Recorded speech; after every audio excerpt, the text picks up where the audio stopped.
right, y'all. Welcome to what is now newly called Let's Clarify. And as you see in the label, hashtag Let's Clarify. Angel Perry is here, the one and only. She is our analyst, of course, who is the executive vice president of the Local Communications Workers of America, Local 3108. Of course, the lovely mouthful. But welcome, Angel. How's it going? Thank you for having me. I am doing great. How are you? Doing good, doing good. And as you see, guys, the show started with the both of us. So we are co-hosting this, okay? Like this is hashtag Worker Wednesday kind of gone off on its own to grow wings.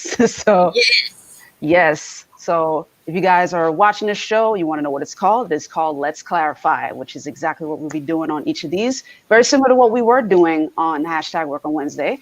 But this time, this is much broader. This allows us to talk about a lot more things other than work-related stuff. So, of course, today is January 20th. So we are talking all things inauguration.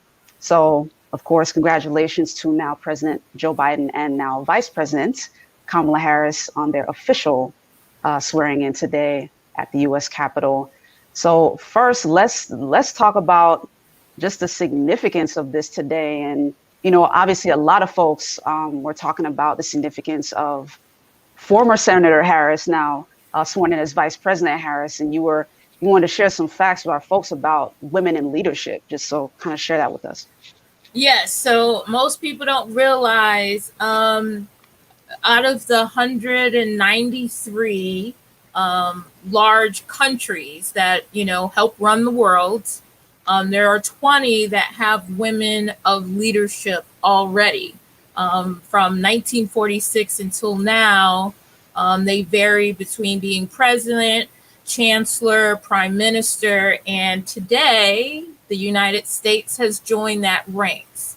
Overall, women lead in politics or power roles or leadership roles between 20 and 30%, depending on what country you look at.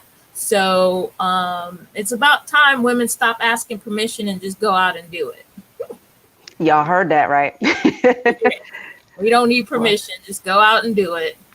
Well said, well said. And of course, this also kind of lends itself to the intriguing contrast between the makeup of President Trump's administration versus the makeup of Biden's administration now. And in terms of that, the importance of diversity, kind of, give us your thoughts on that too. So President Biden's cabinet is made up of what the country looks like. All backgrounds, all experiences, women, men, different cultural experiences. It's the most diverse cabinet we've ever had in this country. Yeah. And then when Congress meets, or when President Biden speaks, it'll be the first time there'll be two women on each side of him. Speaker of the House and the Vice President will both be women. So that's exciting. Wow. Very true, very true. And I mentioned that and wanted to kind of transition into that because I also wanted to talk to the significance of that final send-off at the Capitol where the newly sworn in Vice President Harris was sending off now former Vice President Mike Pence. It was almost, in my opinion, and you can share your thoughts on this too, but for me, it looked like almost a symbolic changing of the guard, if you will, based on the makeup of the former administration versus what we're going to see coming in. So former Vice President Mike Pence, very loyal, very traditionalist, and a true protector of the Constitution, as we saw 2 weeks ago, with his life and the other members of Congress in danger. He made sure that the Capitol Police had backup, that the National Guard was able to attend and get everything cleaned up after the riots at the Capitol. But not only that, he held true in the consideration of the 25th Amendment and held firm to not use it because, as if you watched our previous show, 25th Amendment is really for medical purposes. And there is no doctor that deemed former President Trump as, ill or not having his faculties. So it wasn't meant to be used for that, even though Nancy Pelosi was calling for it. So he kept it under consideration properly, but did not use it. And then fast forward to this week, he reached out to, at that time, Vice President-elect Harris, who is now Vice President Harris, and assisted her with the transition. So it was an absolutely beautiful thing to not only have him hold up the Constitution as written, as our forefathers had foreseen, and did the proper ceremonies during the electoral vote certification, but also made sure that the new administration had the handoff, the proper handoff, even though his right, 45 did not attend, which was different. Out of 150 years, he did not attend, which is his right. I mean, this is a free country. But Mike Pence, he really won a lot of people's respect, where we were like always wondering, like who are you? Like, you kind of quiet. Like, what's going on over there? Like, are you a person? Are you just a Ken doll? Like, what's happening? A Ken doll. Love that.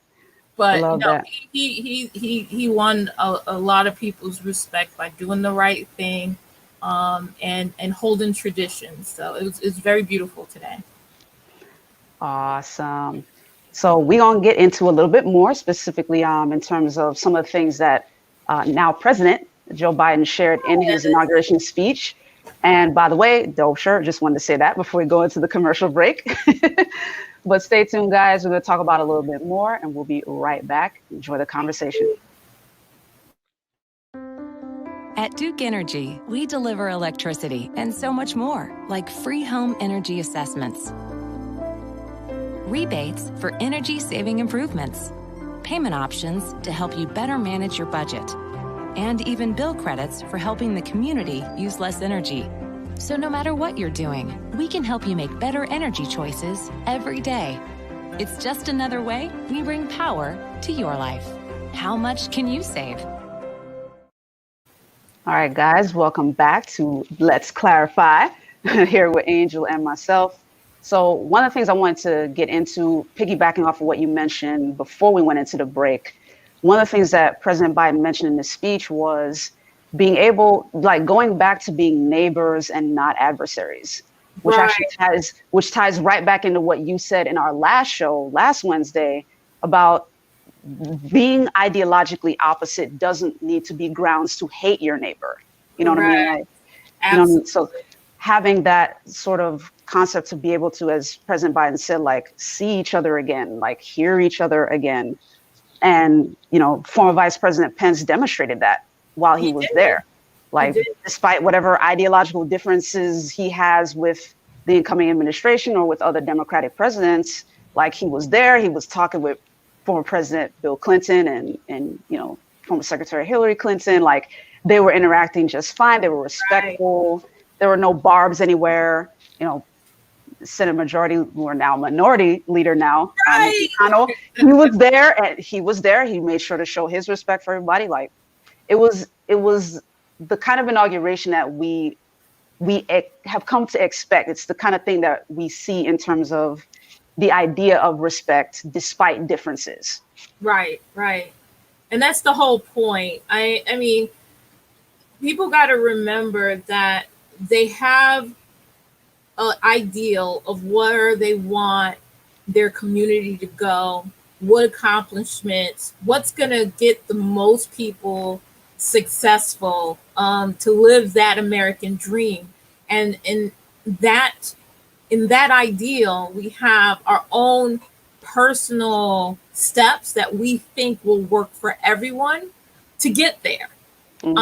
And people somehow in the last 10 years have just really taken personal policy or beliefs and decided that unless you're a carbon copy of me, I have to dismiss you. There's some kind of, I got to cancel you out. You're just not worth my time because you don't think the way I do. Instead of wearing pants, you wear a dress, or instead of wearing blue, you wear red. And it's gotten petty. And it really needs to stop. We really need to come back to being under that umbrella of this is America. Freedom doesn't stop at your beliefs. Freedom means as long as I'm not hurting anyone and it's not causing harm to myself or anyone else, I need to do as I see fit. And then we've always believed that. And then we take the next step and help the next person, no matter their background. And then somehow we just kind of forgot that. And it's like, well, it seems that we needed someone to remind us today. Pence started it off in Biden's speech, shored it up and solidified that we're on the mission as Americans. It's one country. We already have outsiders trying to destroy what we have. They're very jealous of us, very jealous of us. Why are we hurting ourselves? Right. I agree with that. And one of the things I thought was such an interesting bookend to that point was the nation's first poet laureate. Congrats to Amanda. She killed it. Yes, she did such a brilliant job.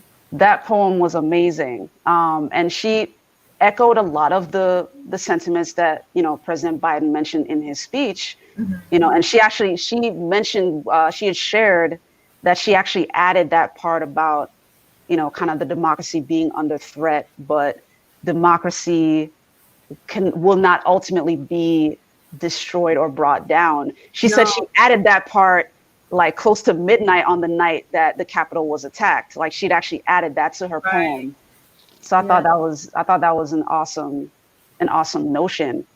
But kind of talk about, what your thoughts are going forward, just pragmatically speaking, because there are a lot of things that President Biden laid bare in terms of what we have to face in terms of fixing the country for all intents and purposes. Obviously he mentioned the white supremacy issue, racism.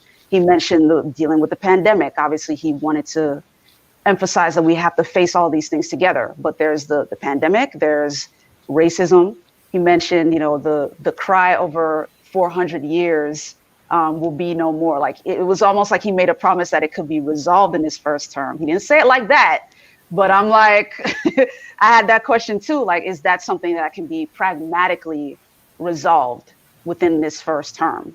Like all those things that he laid out. What are your thoughts on that? Well, the 400 years reference, that brings me back to Martin Luther King statement about, laws do not change a man's heart, but it changes their practices. And if a person can change what they do every day because of a law, then they have the opportunity to change their heart. So there's a lot of work to be done. I don't know what the overall answer is at an executive level from the White House. But as long as his spirit is good in bringing unity back to the country and leading in that effort, I foresee there's a lot more good things to come. To quote former President Trump, I mean, he said his well wishes. The groundwork is there. It's always been there. It's just who's going to take up the mantle and bring it forward. And if he's committed to it, if our new president, as of today, is committed to it, then we are all hopeful. We all have the building blocks to go to the next step. I absolutely believe that. And then addressing some of the other things. I mean, he was a legislator for, was it 47 years? Him and Mitch McConnell have a very good relationship. Mm-hmm. So that's going to be the little bit of advantage, I think, with this administration, is that him already being part of Congress previously, then he served as VP already. He has a lot of good working relationships with Congress. Mm-hmm. I don't think it'll be the blockade that it's happened before. I think we are turning a page in history today, not only with VP Harris, but the fact that he has these decades-long relationship with legislators and the judges. I mean, Right. they all know each other. So, Right. The American people will definitely need to be plugged in and with their legislators, so that when Congress is in session, that their voices are heard.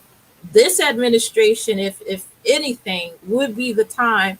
Everybody needs to be registered to vote.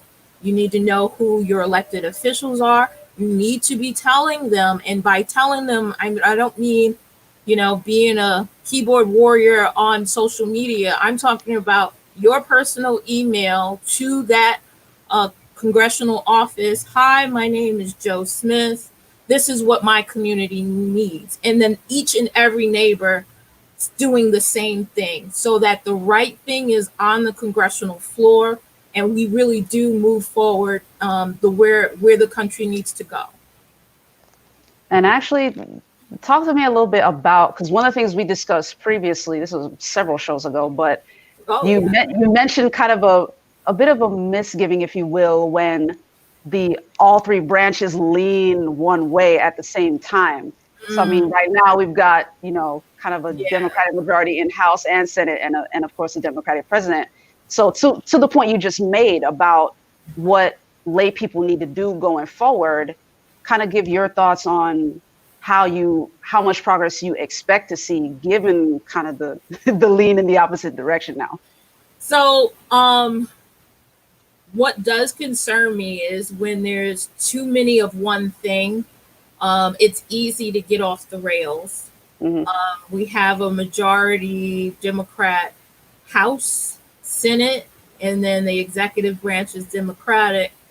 That leaves half the country's voice having to speak even louder to be heard. Mm-hmm. Like I said, policy differences isn't a battle line. But for all of us to get to where we're going, we have to be plugged in. It's not going to happen by itself. Being heard means to actually doing the steps it takes. You have to be a registered voter. You have to let your congressional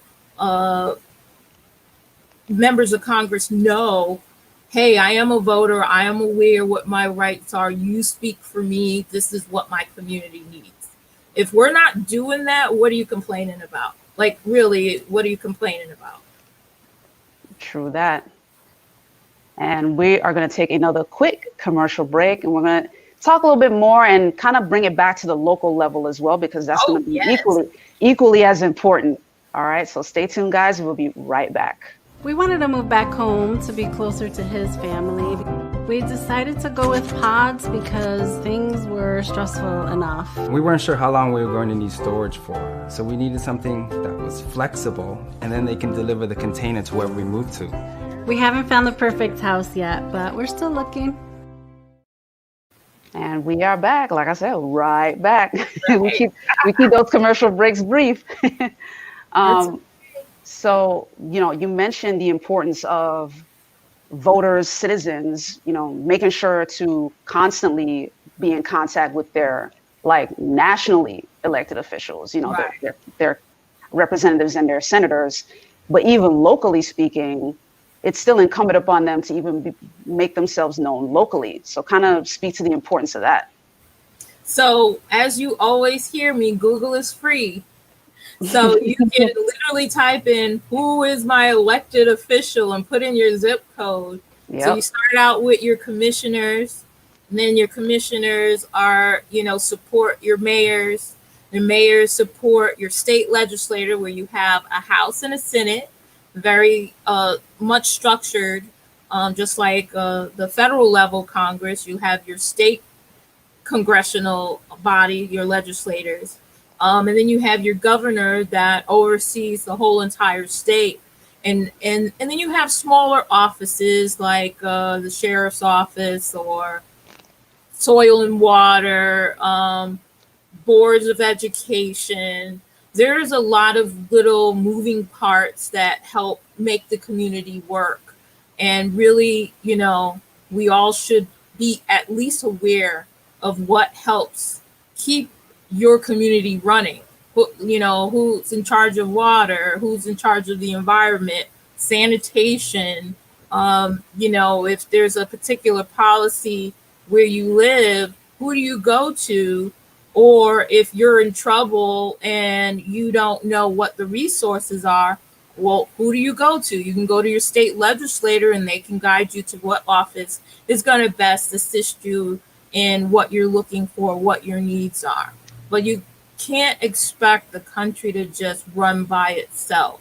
The legislators will always have their bills and what they think the people need. But if we're not telling them, who knows what they will come up with? Right. And that's where a lot of cities and municipalities run amok to throw Flint under the bus with the bad water. Some of the responsibility goes to the people that live there. How many of them were actually plugged into their local government, their local mayors, the commissioner's office?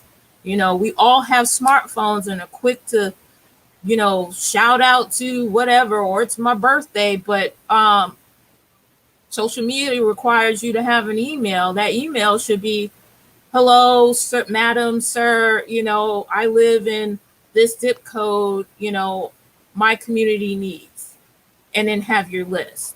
That takes less time than, happy birthday. It takes less time. It really does. Introducing yourself to your elected officials takes less than 5 minutes, 2 minutes, 3 minutes. Registering to vote takes 2 minutes. And most states now have it electronic because of COVID. So our responsibility as Americans is to be plugged into our elected officials. Right on. The other possibility too, in terms of civic responsibility, and we kind of saw this play out in the 2020 election in the folks that got, brought in, we're seeing a lot more younger faces. Like some people are choosing to just throw their hat in the ring, like be like in terms of being the change that they want to see. Not only harassing, like for lack of a better term, like harass your elected officials. Right. Make sure you constantly email them, call them, make sure to hold them accountable to what you want to see. And hey, worst come to worst, if you still don't see it, do it yourself. Do it yourself. If you're 18-year-old or most local offices, have a date requirement, but it doesn't require you to have $1 billion in the bank. Elected offices are meant for the people to serve in them. Public service is meant for the everyday citizen to serve in them. It's not, you don't have to be some 5-time, national lawyer that, won every case, or, some, person that's been on every yacht in the Globetrotter to run for an office. It's meant for the moms and the dads and the college students and the whoever feels that they can be the voice of the people they want to serve. That's who that office is for, period. Absolutely. Absolutely.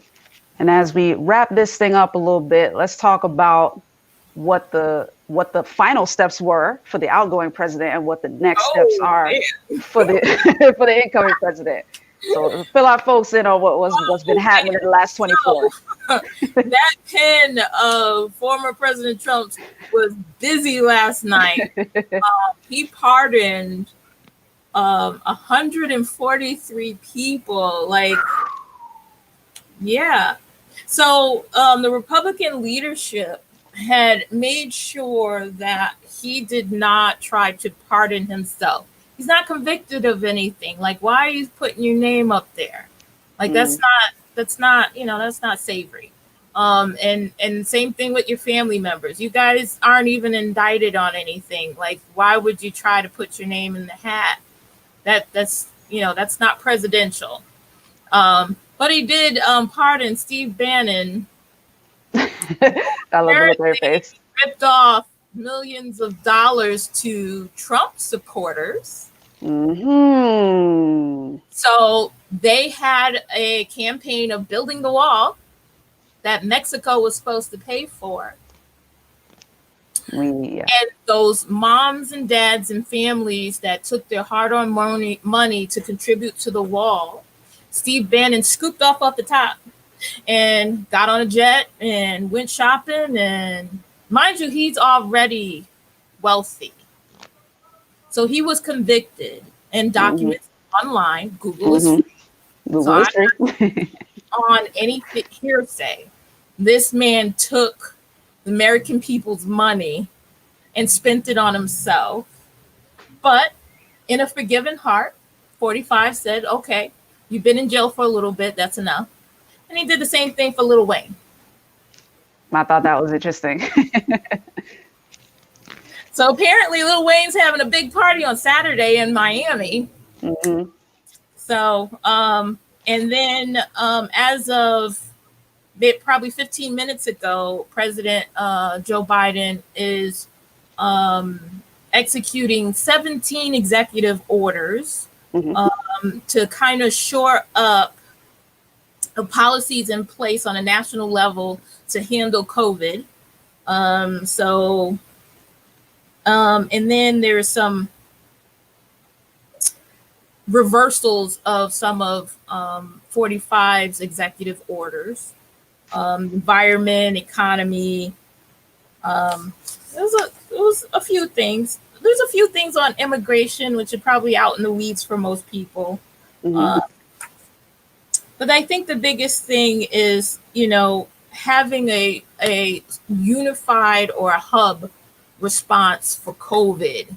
And I think that was missing because each governor was really struggling, like, how do I do this?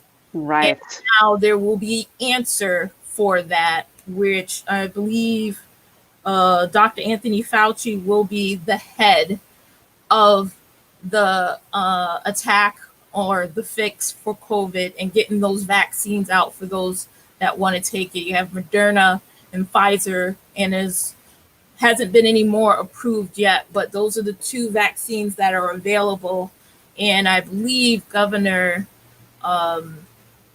DeSantis announced today or yesterday that it was additional 260,000 doses being assigned to Florida. So there's a lot of good things already happening on day one, which is pretty nice. Right. And I thought one intriguing touch, not only the field of flags on the National Mall, but also what President Biden did within his speech. He said, my first act as president is a moment of silence for the 400,000 souls that died due to COVID-19. I thought that was a very touching way to recognize that loss. You know what I mean? So, that's a lot of Americans. I mean, we're getting close to the $500,000 mark. Distribution of the vaccines, we have to be at 60% to obtain herd immunity. So we've got a long way to go to get there, to get back to normal. So we'll get there. We'll definitely get there. We'll definitely get there. Yeah. As we wrap up, any last words, any thoughts? What do you want to leave the people with? I would just say, do your research. It's good to believe in something, but verify it. Google is free. That's her chorus, y'all. Google is free. Google is free. Documents are available online on Public record. .gov websites, whatever your beliefs are, verify it. Don't go by the next person saying gossip don't do nothing. Very true. Very true. Well, guys, that does it for us here at Let's Clarify. That is the name of the show now. And as you can see in the parentheses, that is the hashtag. So, be sure to tune in. It is still on Wednesdays. So be sure to tune in, leave your comments below for this show. Let us know what your thoughts are on this first one. This is the pilot, so we are excited. Looking forward to doing more, and obviously talking about anything that needs clarification, because there's a lot of things. There are a lot of things that require that. Let's break it down. But if you guys haven't yet, be sure to like, share, subscribe, follow, all that fun stuff. You can find us at Florida National News on Facebook, at Florida National News on Instagram, and you can find us at YouTube on YouTube at Florida National News as well. Be sure to subscribe and click the bell so you don't miss any of the notifications for any of our shows, for that matter, not just Let's Clarify, but any of them.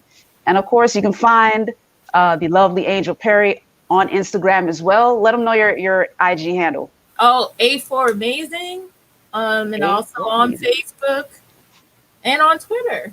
A4 Amazing. A4 Amazing. Very well said. But that does it for us here today, guys. Thank you so much for tuning in, and I will see you next week, Angel. Everybody, stay safe. We are still fighting the coronavirus out here. It is still real. Continue to protect yourself, exactly, and your families. All right. Have a great rest of your evening. Take care.